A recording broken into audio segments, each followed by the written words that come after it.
Eto guys, the universe is listening to you. Nakikinig sa'yo si universe.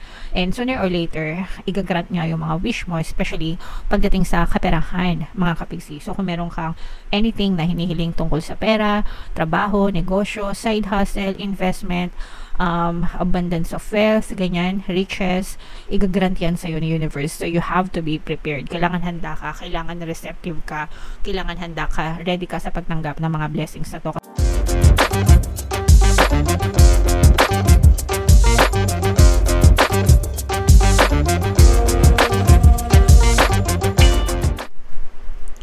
Hello guys, hello Taurus. Welcome back to Pinoy Pixie Tarot.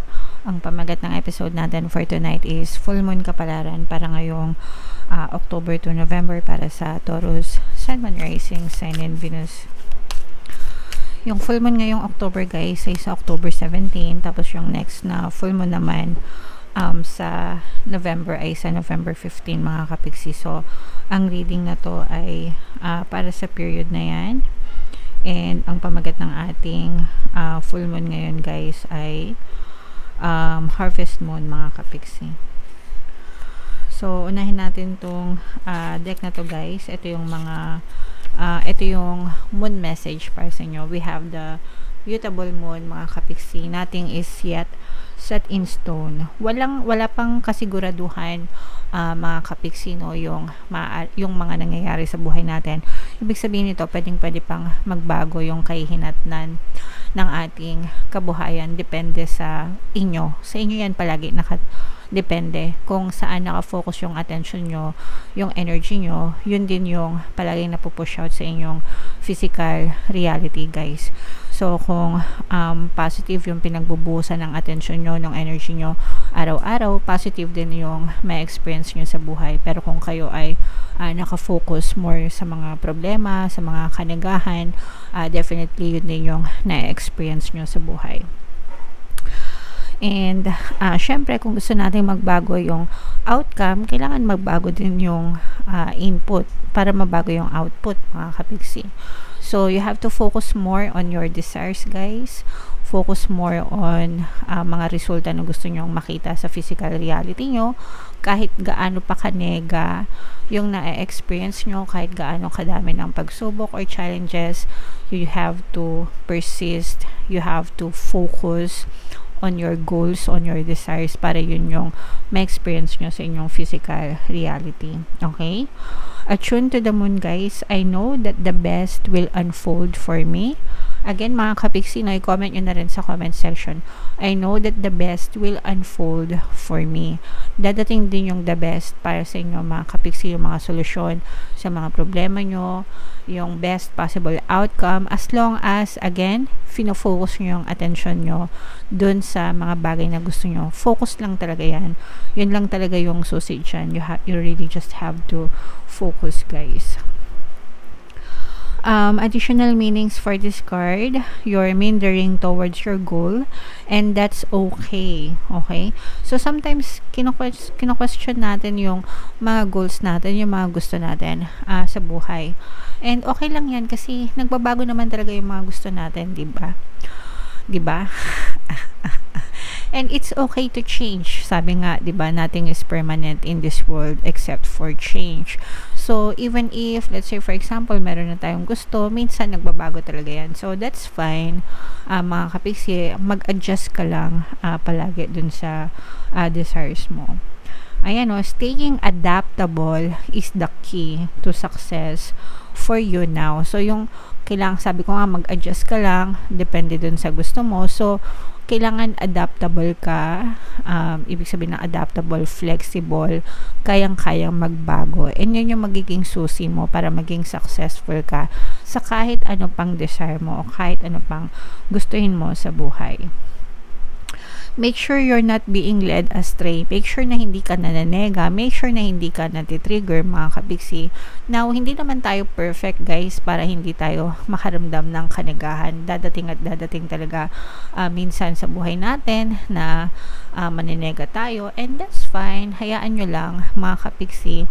Pero eventually, balik din kayo agad dapat dun sa pagiging positive. para wag na masyadong lumala yung mga sitwasyon nyo sa buhay.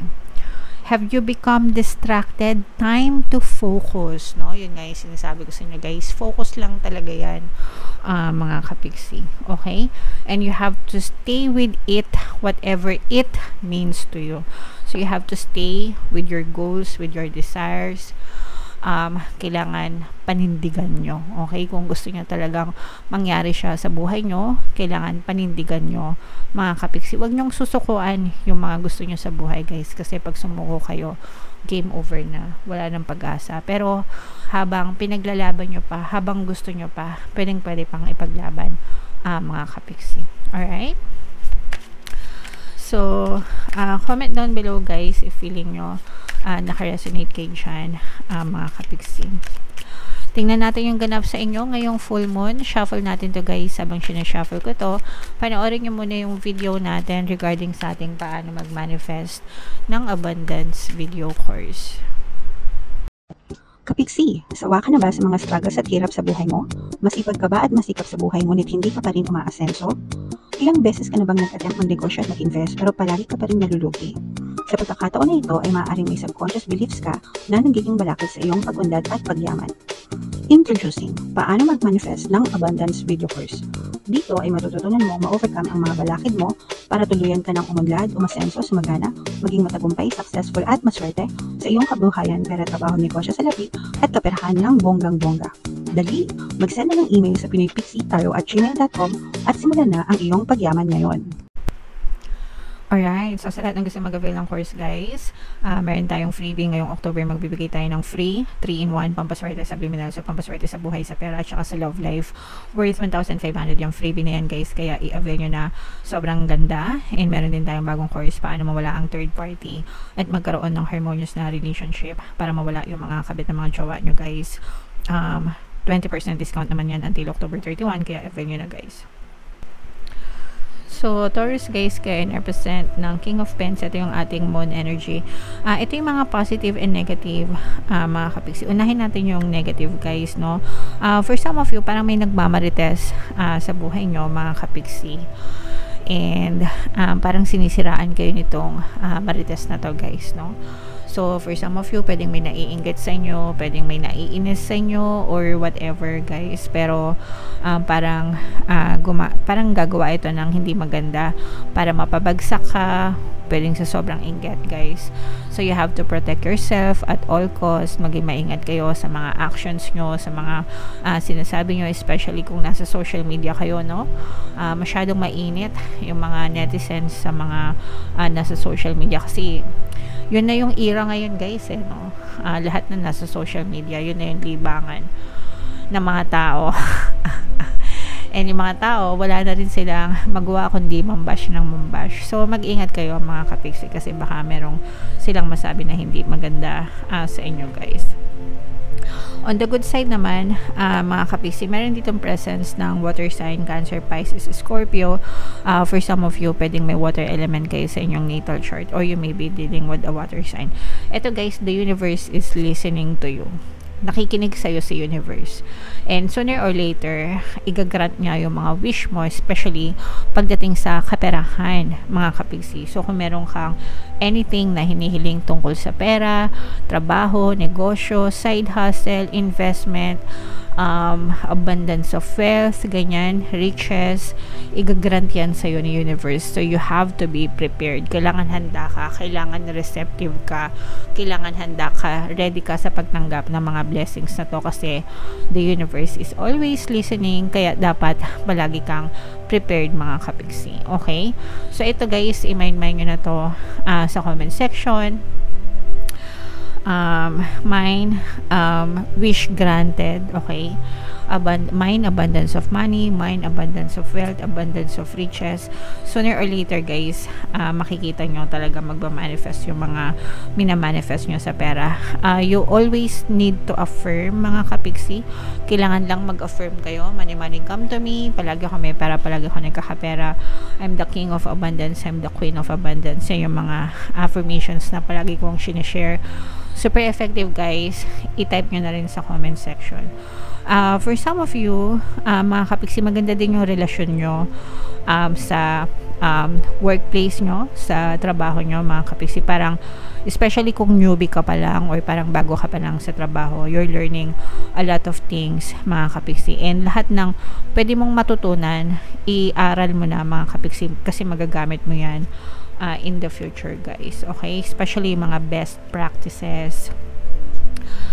Merong travel dito, mga kapiksi. So for some of you, kung nagbabalak kayo na mag-travel, guys, maaaring mapush yan, mga kapiksi.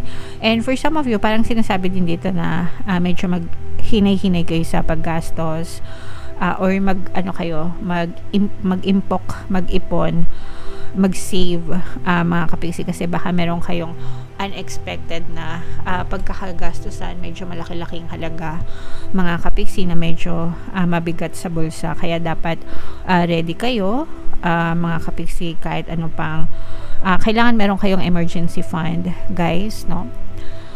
At saka parang feeling ko merong hihingi ng tulong sa inyo, mga kapiksi, na medyo mabigat din. So kung kaya nyo naman tulungan, guys, tulungan nyo na lang din, di ba? And babalik din naman sa'yo ni universe yun sa ibang paraan, mga kapiksi.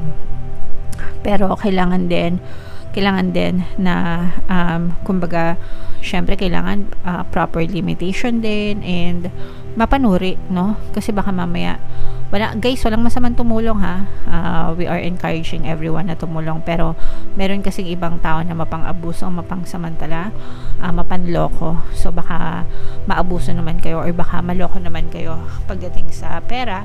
Kaya medyo mag-ingat na lang din kayo. Alalay lang, kumbaga, kung ayaw nyong pagsisihan yung mawawala sa inyo, mga kapiksi. Okay? Alright. So, comment down below if feeling nyo naka-resonate kayo dyan, guys. Ito, i-mind nyo to, guys, no? Mind, abundance of money, abundance of wealth, wishes granted. Yan. So, i-mind nyo yan, guys, sa comment section. Deserve nyo yan, mga kapiksi. And ito yung ating 2025 kapalaran, guys. Pakinggan nyo na. And ito yung ating success stories ng paano mag-manifest ng abundance video course. Click here to subscribe, guys. And ito yung ating mga pampaswerte subliminals. Thank you for liking, sharing, and subscribing. And see you again next time. I love you all, mga kapiksi. Have a nice day. Bye-bye.